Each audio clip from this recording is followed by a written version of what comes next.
Assalamualaikum warahmatullahi wabarakatuh.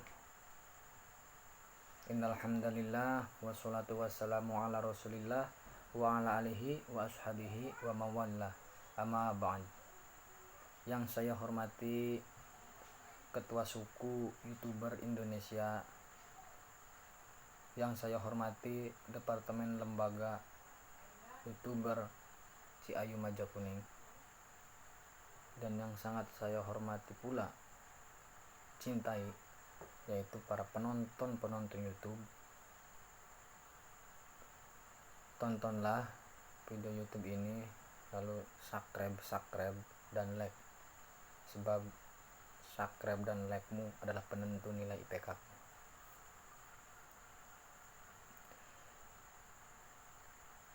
Perkenalkan, nama saya Muhammad Ahyar.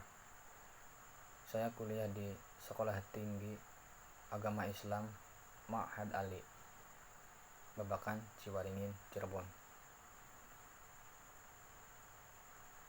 Saya mengambil jurusan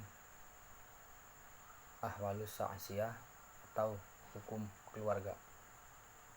Sekarang saya menginjak di semester 7. Di sini saya akan belajar mempresentasikan materi pengantar ilmu hukum untuk memenuhi tugas semester pendek. Di sini saya akan membahas beberapa materi dari pengantar ilmu hukum. Nah, yang pertama itu pengertian dari ilmu hukum dan hukum positif. Lalu yang kedua itu hukum dan kaidah sosial. Selanjutnya fungsi dan tujuan hukum. Setelah fungsi dan tujuan hukum, saya akan membahas sumber-sumber hukum. Lalu setelah sumber hukum, saya akan membahas konsep dasar hukum. Lalu sistem dan tatanan hukum. Dan yang terakhir itu cita hukum negara Indonesia. Langsung saja ke pembahasan pertama dari pengertian ilmu hukum dan hukum positif. Ya, di sini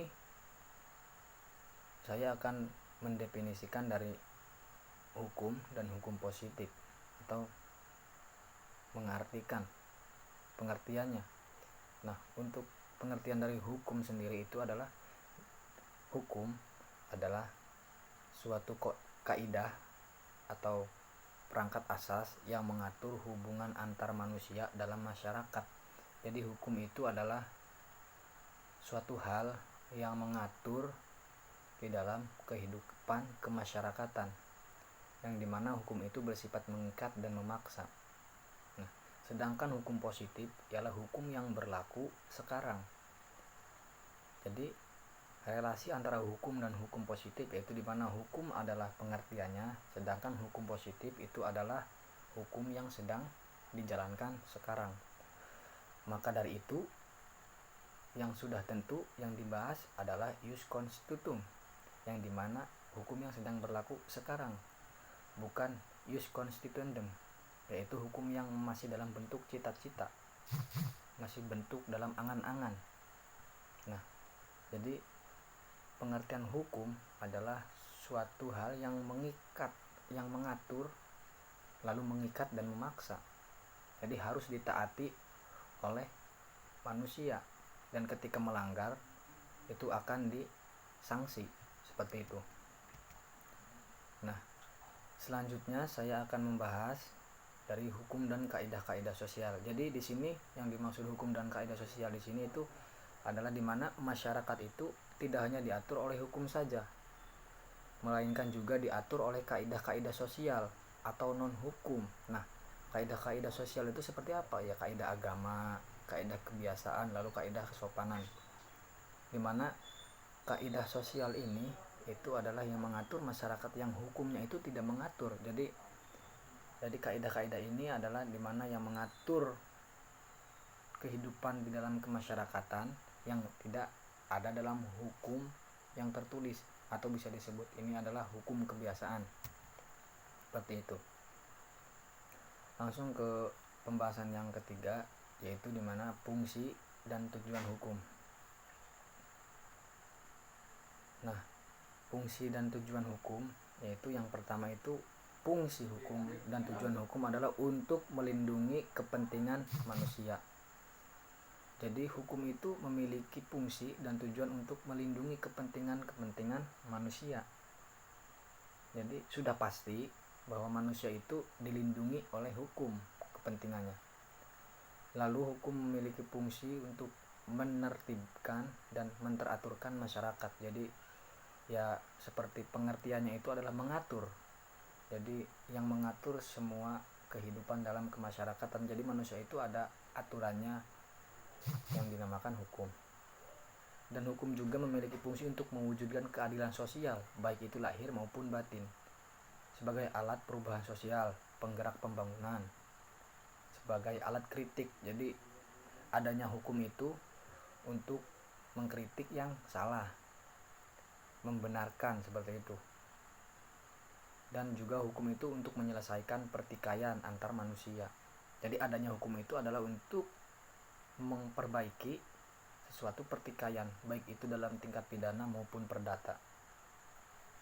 Nah, sementara bedanya fungsi hukum dan tujuan hukum, yaitu dimana fungsi hukum itu lebih condong pada hukum yang menjamin kepastian dan ketertiban, yang mana ini bukanlah tujuan akhir dari hukum. Jadi fungsi hukum itu adalah lebih condong ke peraturan yang pasti yang belum pada tujuan akhir. Sementara tujuan hukum itu lebih mengarah pada tujuan akhir dalam hidup kemasyarakatan yang tidak bisa dilepas dari nilai-nilai kemanusiaan dan keadilan. Selanjutnya saya akan membahas tentang sumber-sumber hukum. Nah, pengertian dari sumber hukum itu adalah segala sesuatu yang dapat menimbulkan aturan hukum, serta tempat ditemukannya adalah aturan hukum itu bersifat mengikat dan memaksa. Jadi ini hukum itu ya mengambil sumber itu ya dimana hukum itu bersifat mengikat dan memaksa. Nah, sumber hukum itu dibagi menjadi dua ya. Yang pertama sumber hukum material dan yang kedua sumber hukum formal. Sumber hukum material mempunyai pengertian yaitu dimana sumber hukum ini diambil dari sumber hukum yang menjadi faktor membantu menentukan isi atau materi hukum itu adalah dari keagamaan, kesusilaan, atau akal budi, kehendak Tuhan. Jadi sumber hukum material itu adalah sumber-sumber yang tidak tercantum dalam hukum formal, yang dimana contohnya seperti hukum-hukum kebiasaan dalam suatu agama yang memiliki aturan-aturan hidup yang jika dilanggar akan mendapatkan sanksi atau mendapatkan dosa ya, lebih bagusnya. Dan kehendak Tuhan maupun itu agama-agama apapun itu ada sumber hukum. Jadi hukum itu mengambil dari kehendak Tuhan, akal budi, kesusilaan, lalu keagamaan.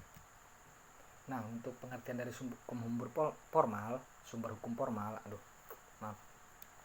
yaitu sumber hukum formal itu adalah sumber dari sesuatu peraturan memperoleh kekuatan hukum. Nah, sumber-sumber hukum formal itu pandangannya menjadi aturan-aturan hukum yang mengikat dalam undang-undang. Jadi sumber hukum formal itu mengambilnya dari undang-undang, traktat, jurisprudensi, dan pendapat ahli, yang dimana sumber hukum formal itu yang tercatat dalam undang-undang ataupun pendapat ahli, yang dimana itu diatur oleh Undang-Undang Dasar 45. Nah, untuk selanjutnya saya di sini akan membahas konsep dasar hukum ya. Konsep dasar hukum yaitu sering juga disebut konsep yuridis, yaitu konsep konstruktif dan sistematis yang digunakan untuk memahami suatu aturan hukum atau sistem aturan hukum. Jadi konsep dasar hukum itu adalah suatu aturan yang untuk memahami aturan-aturan hukum dalam sistem aturan hukum tersebut, yaitu misalnya seperti konsep hak itu bagaimana, konsep kewajiban, perjanjian, kebatalan undang-undang, perseroan, yayasan, jual beli, jaminan, perkawinan, delik pencurian, peradilan, ponis dan sebagainya. Jadi konsep dasar hukum itu yaitu dimana mengatur hal-hal itu ya. Nah, di dalam konsep dasar itu hukum itu ada subjek, badan, dan objek. Jadi subjek itu adalah seseorang yang ingin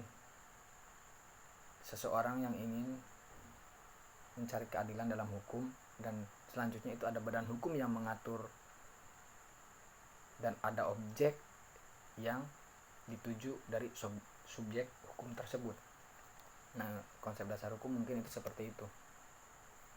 Nah, untuk sistem dan tatanan hukum, di sini sistem hukum Indonesia itu struktur formal kaidah-kaidah hukum yang berlaku dan didasarinya itu oleh Undang-Undang Dasar 45. Jadi sistem dan tatanan hukum di Indonesia itu didasari oleh Undang-Undang Dasar 45. Nah, dan sistem hukum di Indonesia sendiri merupakan perpaduan antara hukum adat, hukum agama, serta hukum Belanda, yang dimana kita dijajah oleh Belanda selama 3,5 abad. Jadi sistem hukum di Indonesia itu perpaduan dari hukum-hukum adat dahulu, dari nenek-nenek moyang kita, hukum agama, baik agama Islam maupun Buddha, Kristen. Jadi semuanya itu perpaduan dari itu. Mungkin seperti itu. Nah, selanjutnya cita hukum negara Indonesia. Cita hukum negara Republik Indonesia adalah kekuasaan itu tidak tanpa batas, yang artinya kekuasaan itu tunduk pada hukum. Dalam negara hukum itu semuanya itu tunduk pada hukum. Intinya semua orang itu di dalam hukum itu sama, tidak ada, maupun itu beda ras ataupun agama. Nah, namun pada pengaplikasiannya atau pada faktanya, realitanya di negara kita itu hukum itu adalah sebuah permainan yang lebih gampang mainnya dari Mobile Legends. Jadi di Indonesia itu hukum itu bukan menjadi yang ditunduki oleh manusia itu sendiri, tetapi hukum itu menjadi sangu, menjadi bekal untuk kepentingan diri sendiri. Jadi untuk para pemuda-pemudi Indonesia sekarang, negara kita Indonesia itu butuh remaja yang kreatif, lalu lillahi ta'ala,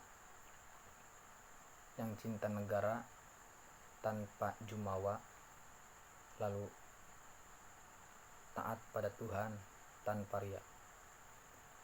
Kesimpulannya yaitu dimana hukum itu adalah sesuatu yang mengatur segala hal-hal dalam kemanusiaan, karena manusia itu makhluk sosial, makhluk yang membutuhkan orang-orang, makhluk yang tidak bisa individu, makhluk yang tidak bisa mufrad, makhluk yang tidak bisa sendiri. Namun kita pun butuh untuk sendiri, karena kesendirian itu adalah pelajaran untuk tak mendua, seperti itu. Mungkin itu saja yang dapat saya sampaikan. Jika banyak kesalahan mohon dimaafkan, karena manusia itu tidak luput dari kesalahan. Mohon maaf. Sekian dan terima kasih. Assalamualaikum warahmatullahi wabarakatuh.